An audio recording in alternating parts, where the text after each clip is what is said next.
Bonjour à toi, j'espère que tu vas bien et que tu as la pêche. De mon côté, je suis en pleine forme suite au marathon Nice-Cannes que j'ai fait pour la 3e fois dimanche dernier et dont je vais te parler dans cette vidéo. Alors si tu es abonné à ma chaîne, je sais que tu n'as pas l'habitude d'y voir ce genre de contenu, mais j'espère que ça va te plaire puisque je risque de faire à l'avenir plus souvent ce genre de vlog où je t'invite un petit peu dans mon monde. J'espère que tu es prêt à le découvrir. C'est parti!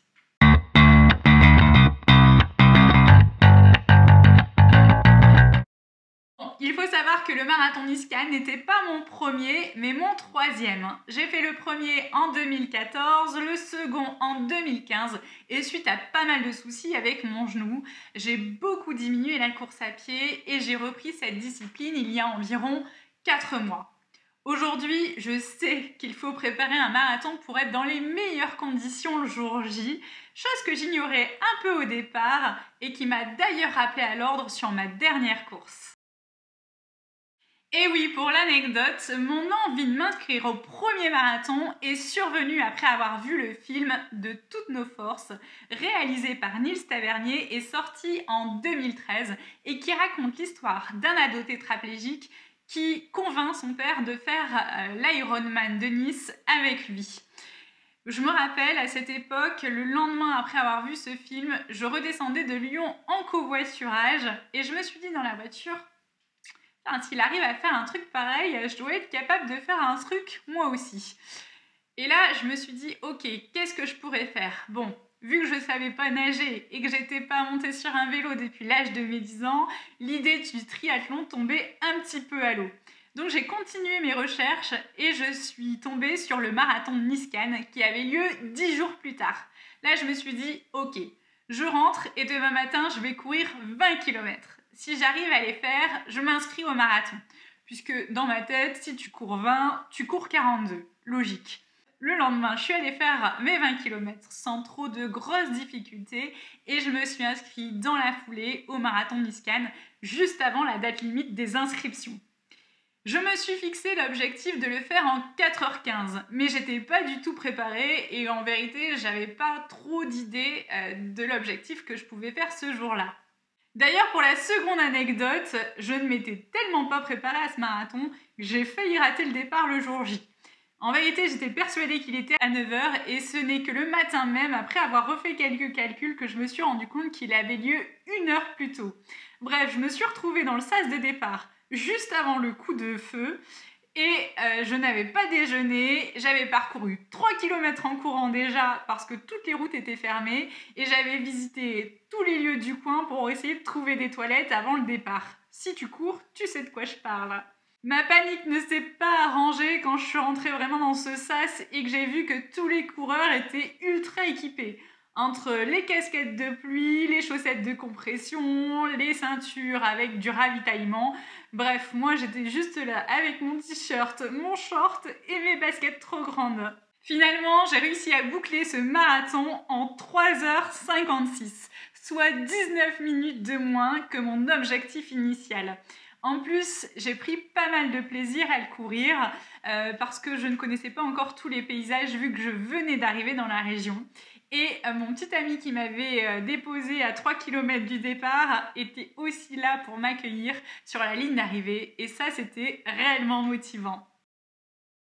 Après cette première expérience positive de 2014, tu te doutes bien que j'ai eu envie de reproduire la chose en 2015.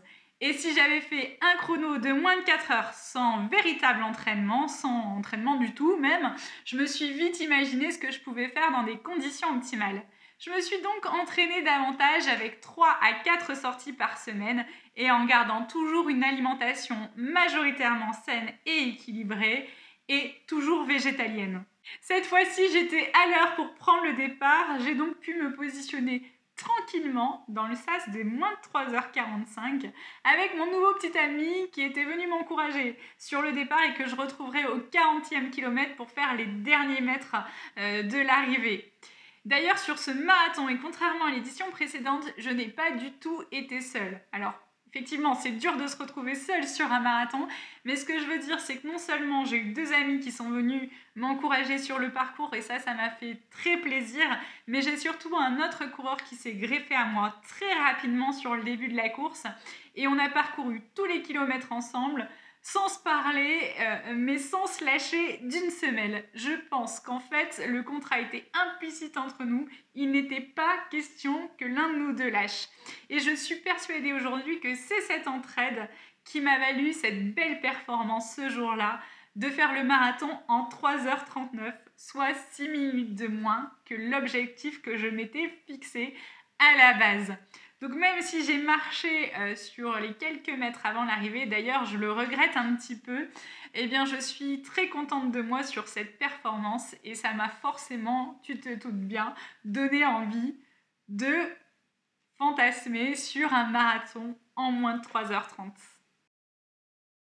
Motivée par cette belle performance et pleine d'entrain, je me fixe en janvier 2016 un nouveau défi, ou plutôt un nouveau défi s'impose à moi. Je vois passer sur Facebook un groupe qui s'appelle 2016 km. Donc tu comprends, l'idée c'est de parcourir 2016 km sur l'année.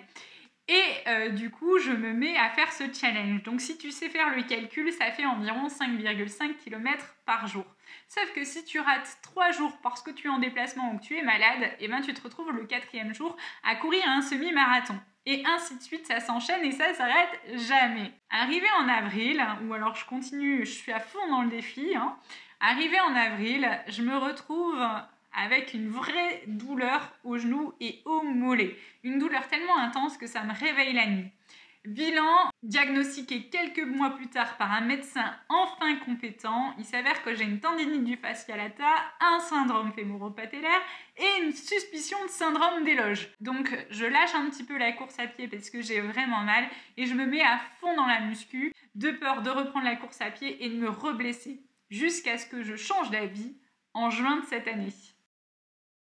Bon, comme on dit, jamais 203. Et à force de voir des publicités passer, de recevoir des mails de Fitlane sur le marathon qui aura lieu en novembre, l'idée commence à me titiller. Et si je faisais le marathon en moins de 3h39 ? Donc, je m'inscris et je commence à me remettre à courir tranquillement. C'est dur la reprise. J'arrive même pas à faire 8 km sans faire de pause. Mais ça fait du bien, donc je m'accroche, même si j'avoue ne pas ressentir le même plaisir que quelques années auparavant. En août, pour rigoler, un pote me lance le défi débile, parce qu'il faut le dire quand c'est débile, de sauter dans le lac de Saint-Cassien. Je ne l'ai jamais fait, et comme tu as pu t'en rendre compte, j'ai un vrai problème avec les défis. Je me retrouve donc à faire un très beau plat de 8 mètres, digne des plus grands bêtisiers YouTube. D'ailleurs, c'est vraiment dommage qu'il n'ait pas été filmé, j'aurais vraiment des milliers d'abonnés sur ma chaîne. D'ailleurs, si tu n'es pas encore abonné, c'est le moment de le faire parce qu'on ne sait jamais ce qui peut arriver. Bref, après un très gros claquage tête-côte, eh bien, je me retrouve à ne pas pouvoir courir pendant 1 mois. Bon. Pour le coup, à quelques mois du marathon, c'est vraiment la galère. Finalement, et par chance, je récupère vite et je prends l'initiative de m'inscrire aux 10 km des foulées de Mandelieu. À ce moment-là, je réalise mon propre record personnel et je boucle ces 10 km en 44 minutes et 54 secondes. J'arrive 5e féminine. Je suis trop contente. Et vu que je me sens pousser des ailes, je m'inscris au semi-marathon d'Antibes, de courir pour une fleur, en me fixant l'objectif de le faire en moins d'1h45. Il faut savoir qu'à ce moment-là, je n'ai pas couru plus de 10 km depuis 3 ans et demi quand même. Donc, je prends le départ de courir pour une fleur et là, je me plante totalement. Je pars trop vite et au bout du 12e kilomètre, je suis vraiment dans la souffrance. Finalement, je boucle ce semi en 1h49. Un mauvais présage quand même pour moi, pour le marathon, vu l'objectif que je me suis fixé au départ. Avec l'arrêt suite à ma blessure et suite à ma galère aussi sur le semi, je commence vraiment à me mettre en stress pour le marathon. Tu le sais, je le dis souvent dans ma vidéo, la meilleure façon de ne pas stresser, c'est d'être bien préparé. Et pour le coup, je me rends compte que je ne suis vraiment pas assez préparée pour l'objectif, en tout cas, que je me suis fixé. Je décide donc à ce moment-là de revoir mon objectif à la baisse et de me dire, ok, on va essayer de boucler le marathon déjà en moins de 3h45, ça sera déjà pas mal. Ça y est, c'est le jour J. Et je n'ai pas fermé l'œil de la nuit, d'autant plus qu'il n'a pas arrêté de pleuvoir et faire de l'orage. Ça va être fun, je le sens. Donc je me dirige vers la gare de Cannes avec mon parapluie et mon petit déj dans le sac dont je n'arrive à manger que la moitié tellement je suis stressée.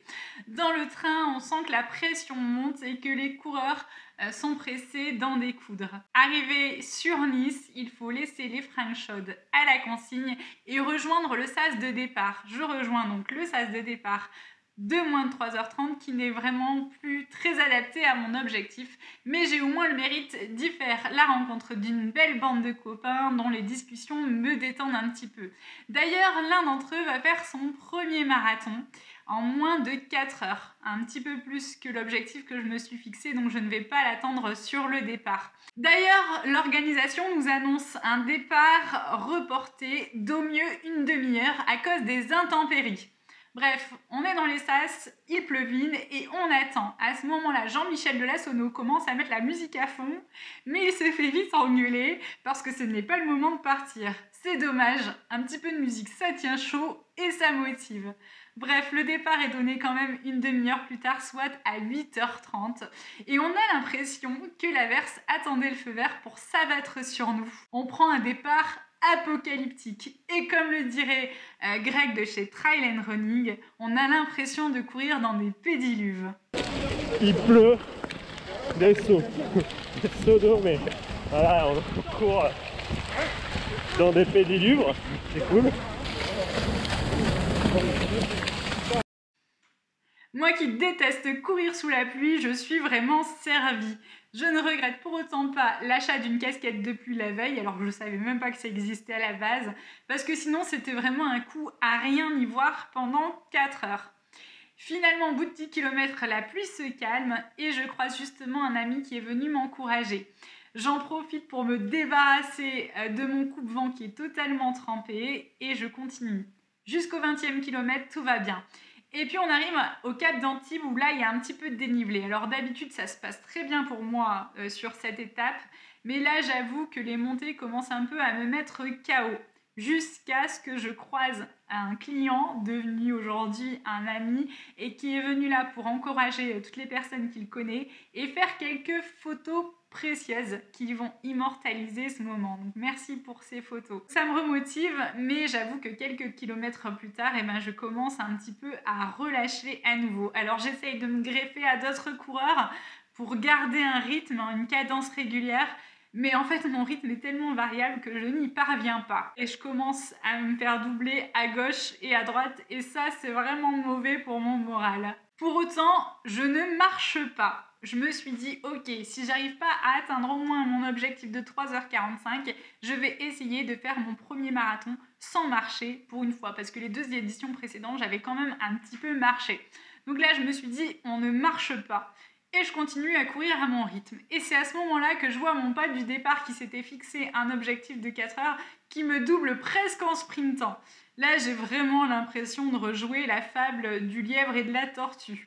Bref, j'arrive pas à le suivre, mais j'abandonne quand même pas mon idée de ne pas marcher. Et je passe la ligne d'arrivée en 3h56.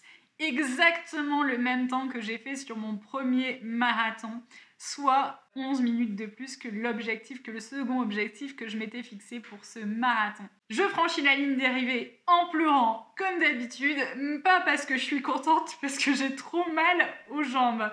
Finalement, même si je suis pas fière de mon temps, je suis quand même contente de moi de ne pas avoir marché du tout. Voilà cette 3e édition du marathon Nice-Cannes bouclée. Et le soir même, d'ailleurs, je fais un petit retour sur ce marathon et j'annonce que je ne ferai plus de telles distances en course à pied parce que c'est vrai que je n'y prends plus autant de plaisir. Finalement, 3 jours après, en sortant de la muscu, je me dis bon, C'est dommage, hein, tu t'étais fixé un objectif de moins de 3h45, ça serait dommage de s'arrêter là. Alors devine quoi? Je crois qu'il manque un 4e nounours pour la prochaine édition. J'espère que cette vidéo t'a plu et comme d'habitude, eh bien, je te dis à la prochaine!